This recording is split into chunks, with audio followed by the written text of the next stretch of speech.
De onderlinge verschillen binnen Grut zou toch blijken uit een studie van het Fries Sociaal Planbureau. Het blijkt ook dat sommige gemeenten dus geen tegenprestatie willen opleggen, dus geen verplichte tegenprestatie.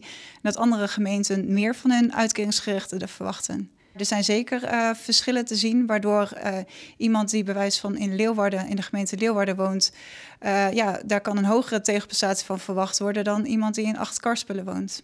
Het Fries Samenwerkingsverband Uitkeringsgerechtigden, FSU, strijdt als koffentje in deze grote verschillen. We pleiten ervoor dat de gemeente niet met hap-snap ieder zijn eigen weg gaat en beleid bedenkt, waardoor enorme verschillen in Friesland ontstaan. Maar wij pleiten ervoor dat de gemeenten de koppen bij elkaar steken en een gezamenlijk beleid voeren.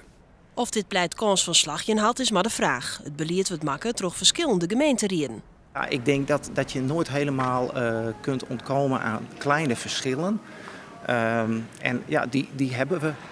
En ik denk dat het wel handig is dat je in gesprek blijft als gemeenten onderling.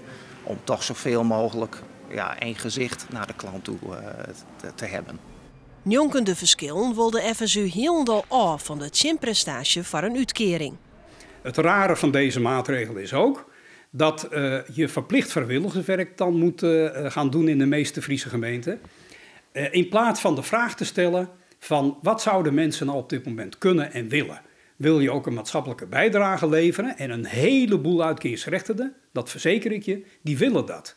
Maar doe dat dan op grond van hun eigen keuze en motivatie. En daar heb je uitstekende ondersteuners bijvoorbeeld voor allerlei groepen in de samenleving die het ook al min hebben.